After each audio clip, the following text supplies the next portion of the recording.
Hello everyone, it is February 8th, 2021. It's about 28 degrees Fahrenheit out, which is minus 1 or 2 Celsius, I forget.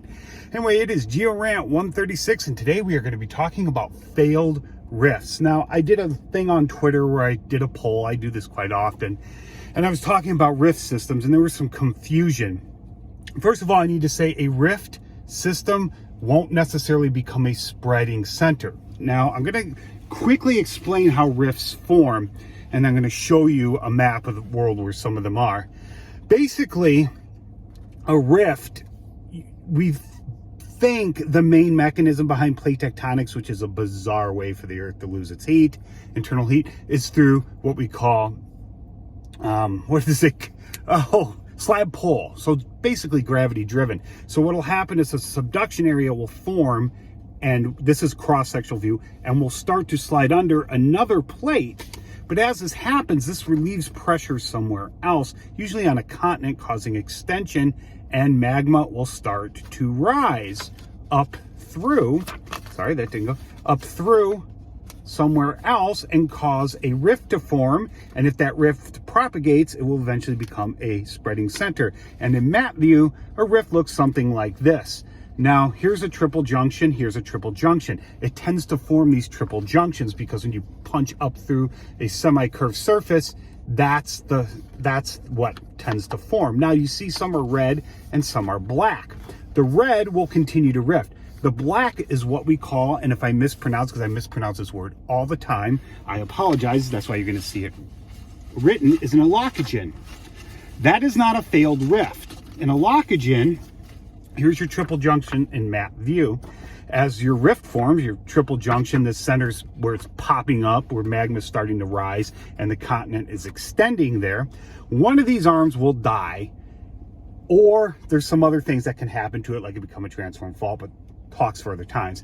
But one arm may die, and that's your allocogen. That's a failed arm. That is not a failed rift. A failed rift is when this whole thing fails. Okay, not just a part of it. And if you look at a map of the world, I'm going to show you some things here. Sorry, it's snowy, so if it got wet, I apologize. We have active and failed rifts. The mid-continent rift right here is a failed rift. You can see it right here. It looks like this and stops in the middle of the continent because this part of the continent didn't exist then. The two failed rifts I'm going to talk about are Mesoproterozoic. They are over 1 billion years old. And you get the Gardar rift up here, also a failed rift. You see I put Yellowstone here. Why did I do that? Because that is a hot spot. That is not a rift. It could end up becoming part of a rift. Talk for another time. And matter of fact, my first Geophiles episode is going to be on this region. Now, there's other areas today of extension of essentially rift zones, but will they become spreading centers? Who knows? All right. But the Basin and Range is one down here, and the East African Rift is here. The red the red here are active spreading centers. The green are subduction, and the black is transform faults. It's when two plates pass one another instead of one going over another or moving apart. Those are the three type of plate boundaries, essentially. You can see here these yellow dots are centers, if you will. Now, I've given technical plate tectonic lectures. This is not one of those. But you can see here, you can see this kind of triple junction looking thing here. And you can see here, and there's not one here. And you can kind of figure out where these allocogens are. In the case here, it formed a transform fault, and here as well. Okay, so this is a spreading center that started as a series of connected rifts. And it was successful and became a spreading center. So what is the difference between a failed rift and an active rift? Well, here's the characteristics of a failed rift system. First, a rift where volcanism has permanently stopped.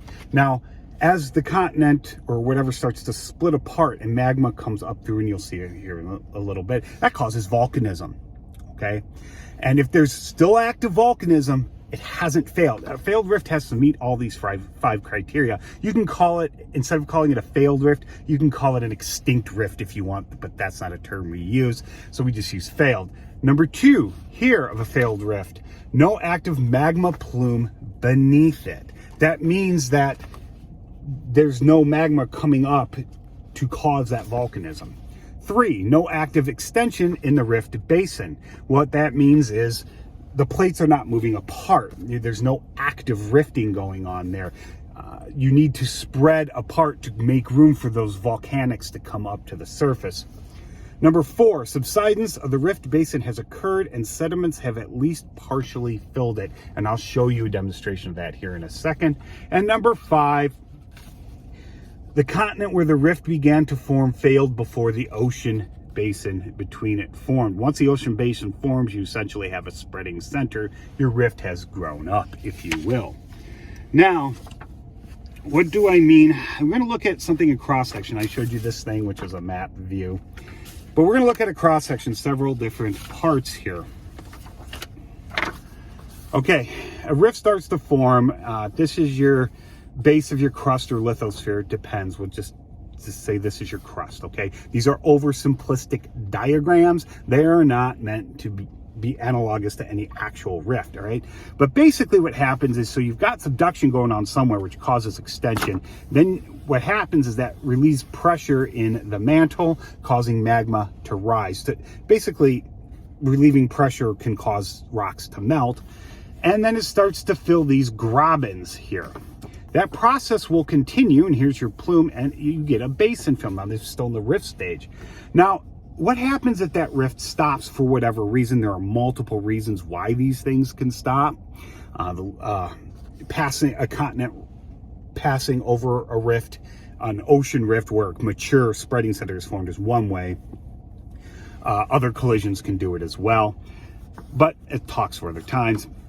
But let's say your magma chamber that was here just stops, okay? So now you have all this hard lava. The red is magma and lava. The stuff above this here is now hardened rock. Well, what happens? Well, eventually, now that you have an empty magma chamber, extension stops and subsidence begins. So here what happens is these are moving apart, and here it stops. And now subsidence begins. That's your empty chamber. So now you've got your hard rock here, and that subsidence will continue, and eventually that will stop. But here you have sediments coming in to fill that old rift. And Mid-Continent Rift is a perfect example of this with the Geo-Rant group. Like I said before, we go back to our map here. Mid-Continent Rift here is a failed rift. This is a failed rift. The East African Rift is not a failed rift. We don't know if it's going to continue, but that's irrelevant. It has active volcanism. There's active magma plumes beneath it. It's not failed as of yet. Now, can individual parts fail and start somewhere else? Yes, but that doesn't mean the rift system is dead. That means that part of the rift system is dead. That doesn't mean it's not going to start somewhere else.